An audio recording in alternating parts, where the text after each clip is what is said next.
Carrie Lam rules out disqualifying lawmaker Eddie Chu from LegCo. Bus driver in Tsingyi crash dies from his injuries. And the French government will halt fuel tax rise to quell the protests.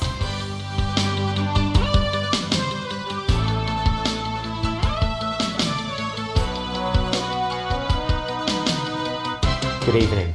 Chief Executive Carrie Lam says there is no plan to oust legislator Eddie Chu, who was disqualified from running in a village election on Sunday. This comes amid calls by the pro-Beijing camp to remove him from LegCo, given his alleged stance on Hong Kong independence. Christy Leung reports. Days after legislator Eddie Chu's disqualification, the chief executive repeated the government's support of the decision. The returning officer exercises power under the legislation, or one has to look at the evidence and the circumstances. Pan Democrat Eddie Chu confirmed on Sunday that he was barred from running in the village representative election next month. That is, the returning officer claimed Chu implicitly confirmed his support for independence could be an option for Hong Kong people. Pan Democrats argue that village elections do not fall under the Article 104 of the Basic Law.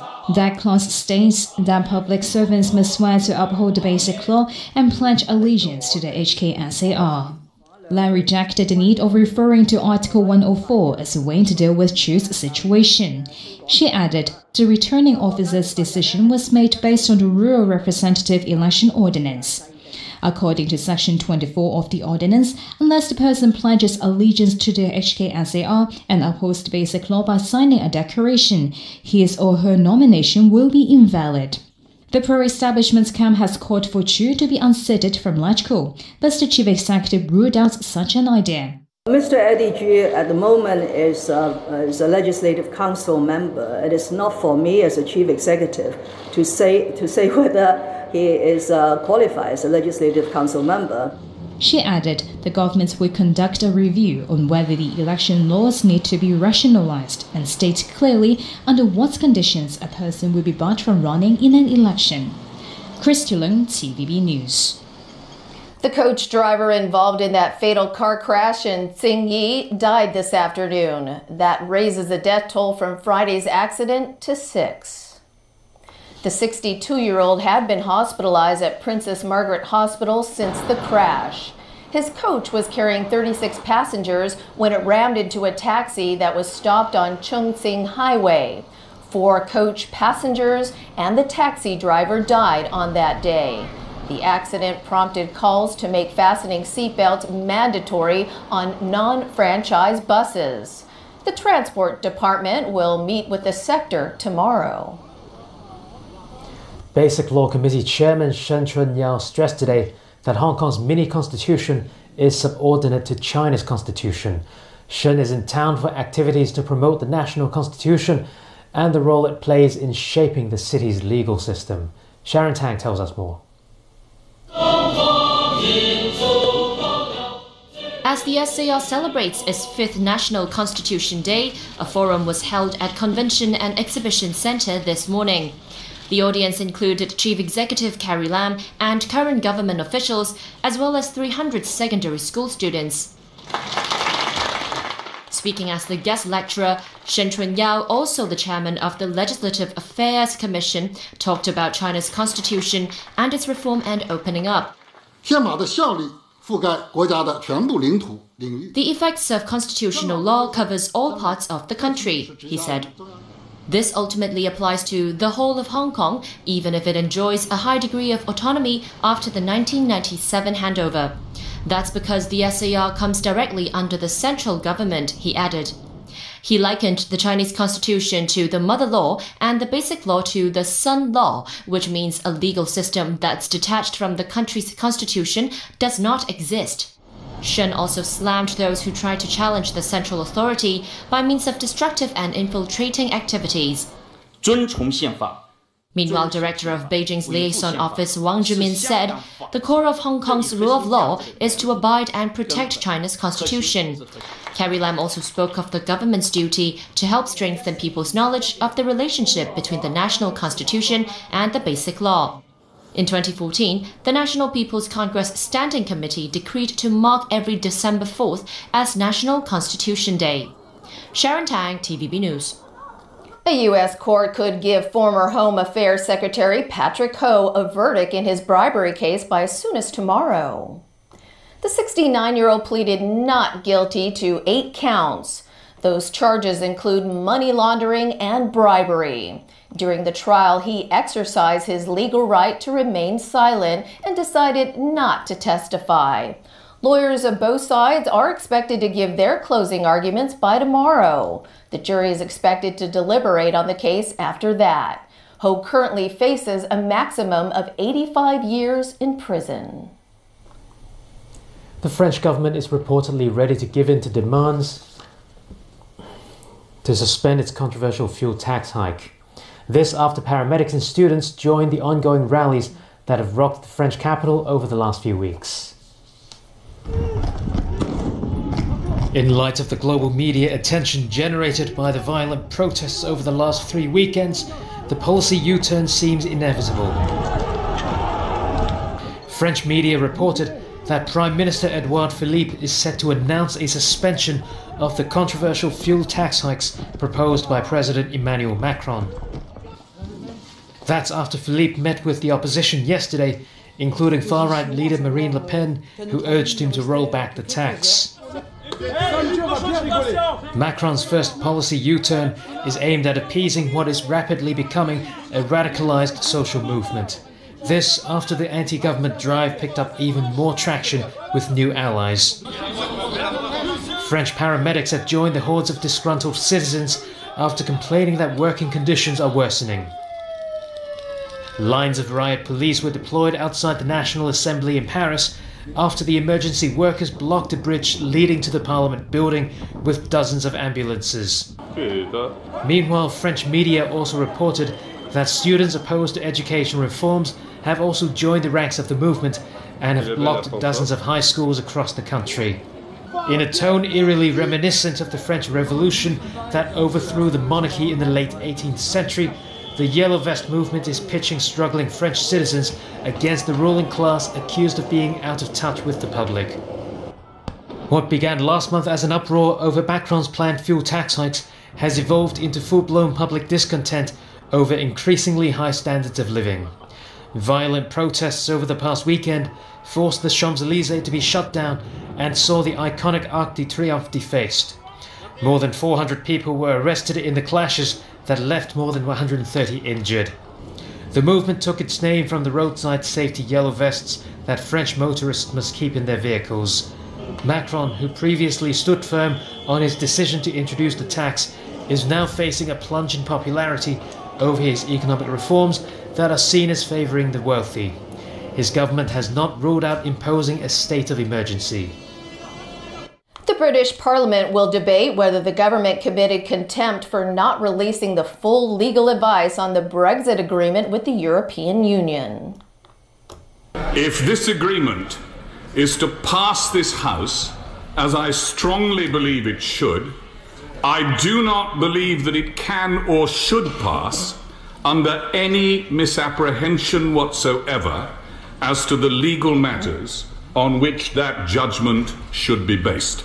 Mr. Speaker, in the first instance, it will be for you to rule whether there has been an arguable case of contempt for what we on these benches believe to be a failure to comply with the motion of 13th of November. I have considered the matter carefully, and I am satisfied that there is an arguable case that a contempt has been committed. The proceedings against the government for contempt of Parliament could potentially result in one or more ministers being expelled from the House of Commons. Meanwhile, the Advocate General for the European Court of Justice said Britain has a right to withdraw its Brexit notice unilaterally. The case was brought before the court by Scottish lawmakers opposed to Brexit. They hope a favourable ruling will pave the way for a second referendum. And coming up on tonight's main news, tears flow in court as Occupy organisers recall the protest movement. People pay last respects to Bush as former US president lies in state. And we take a closer look at some of Banksy's iconic works.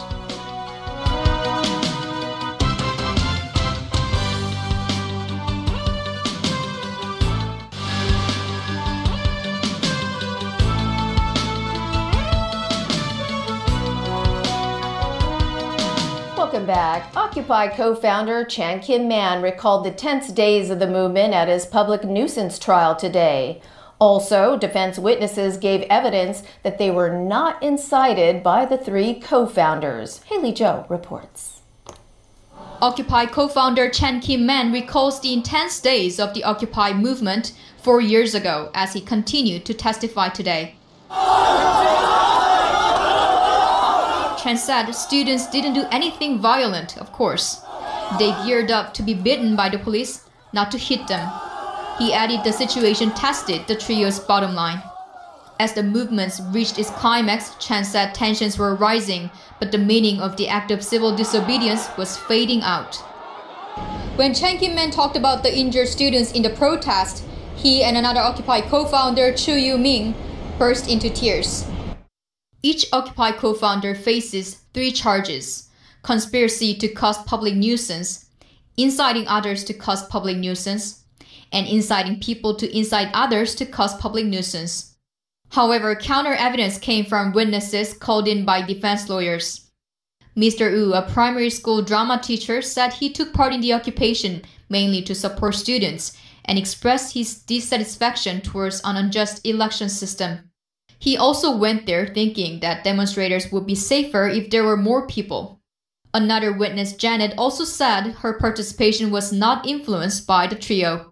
She also did not think she was part of the Occupy Central movement because it was taking place in Admiralty, not Central, and was mainly run by students. Haley Zhou, TVB News. The Commissioner on Interception of Communications and Surveillance announced there were 18 non-compliance cases involving law enforcement bodies last year. Kenichi reports. The Commissioner presented its annual report for 2017 this morning. The surveillance watchdog oversees compliance by the city's law enforcement agencies. This includes the Customs and Excise Department, the Police Force, Immigration Department, as well as the ICAC. The Commissioner said 18 cases of non-compliant activity or irregularity were recorded last year. That's 11 more than 2016. There is a tremendous increase in likelihood cases, but that can be put down to the fact that society in Hong Kong are getting more and more sophisticated. Generally, people are resorting to the services of lawyers a lot more. An officer and a supervisor were found to have improperly disposed of intercepted material repeatedly, despite warnings. They have since been removed from their original line of duty. Still, the Commissioner expressed satisfaction towards law enforcement agencies and their officers. He did not find any deliberate disregard of statutory provisions, ulterior motive, or ill will behind most of the irregularities recorded. The Commissioner said most cases of non-compliance were results of carelessness. He advised law enforcement agencies to provide their officers with sufficient training to prevent future errors. Lawmaker James To also took part in the briefing. He said privacy protection under the Interception of Communications and Surveillance Ordinance should be extended to cover mobile apps. The Commissioner said any amendment of the law should be passed to the government for consideration. Kana Chu, TVB News. A police officer drew his gun while trying to subdue a man with a knife in Yuen Long this morning. The user-generated content shows several police officers subduing the man near On Lock Road. Police received a report at around 10 this morning of a fight between 2 gangs of masked men who were armed. Sources say a police officer drew his gun when the man wielded his knife. The injured man was arrested with possession of an offensive weapon and was later sent to hospital for treatment. Overseas again, Washington's political elite paid tribute to former US President George H.W. Bush as his body lay in state in the Capitol building. He was remembered as a principled leader and a great patriot. Alan Buckner reports. George H.W. Bush died Friday at the age of 94. He was elected president in 1988 and served a single term. His passing has evoked a bygone era of bipartisan civility in American politics. Before a grieving Bush family, lawmakers past and present paid tribute to America's 41st president. Today, this hero has returned to the Capitol a final time. A steady hand, staying the course. That's what George Bush gave us for decades. Through the Cold War and the Soviet Union's collapse, he kept us on course. When the rule of law needed defending in the Persian Gulf, he kept us on course. Here lies a great man. To the Bush family, on behalf of the whole House, Republicans and Democrats, we are profoundly sorry for your loss, and we are honored to celebrate this wonderful life with you. While he was known as the quiet man, it was not for lack of nerve or daring. For in all of his 94 years, President Bush never lost his love of adventure. And he never failed to answer the call to serve his country. Even his political foes heaped tributes on Bush. Senator Patrick Leahy is a longtime Vermont Democrat. When you wanted to talk about something, foreign policy especially, once we agreed to something, I knew he'd always keep his word. And he'd always keep your confidence if you asked him to keep your confidence. I miss him. Later in the evening, after the family and dignitaries had departed, President Donald Trump and First Lady Melania arrived to pay their respects. Trump has had a fractured relationship with the Bush family, whom he has repeatedly criticized. But after his death, Trump described the senior Bush as just a high-quality man. Bush will lay in state in the Capitol until Wednesday. Trump plans to attend the funeral, which will be held on that day. Alan Booknia, TVB News. President Xi Jinping says China wants to strengthen relations with Portugal ahead of his two-day visit to Lisbon. The president arrived in Portugal today and is scheduled to meet the country's president and prime minister. In an article in a Portuguese newspaper, Xi said Beijing seeks a strategic partnership with Lisbon. Many Western countries are growing increasingly suspicious of acquisitions by Chinese firms, but Portugal has welcomed them. Before arriving in Portugal, Xi wrapped up his first official trip to Panama. While there, he inked 19 cooperation deals on trade, infrastructure, banking, tourism, and other areas. And finally, works by controversial street artist Banksy are currently on display here in Hong Kong. Recently, one of his paintings self-destructed after being sold at auction for more than $1 million US. Here's Jameson Wong.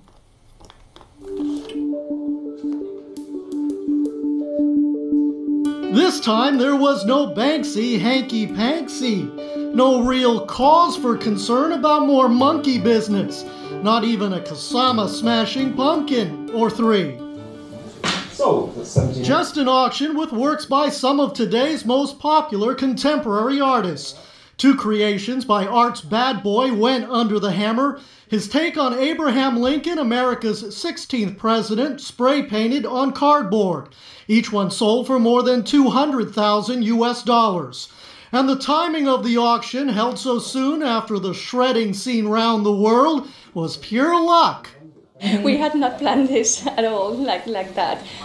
The works we have in our cell, for example, I've been in touch with the collector for a long time. I was begging him to have the works in the cell for a long time. I was chasing them. And then he agreed to that auction. Art lovers and the curious were also drawn to a special Banksy exhibit organized by Phillips Auctioneers, featuring some of the artist's most iconic pieces. There's a version of Girl with Balloon fully intact, as well as Gas Mask Boy and Love is in the Air. Heard about his the paper shredding machine in the auction, and his tricks to have some shows like in London somewhere, and he sold his piece for a very cheap price, right? So that got me interested in to come and see.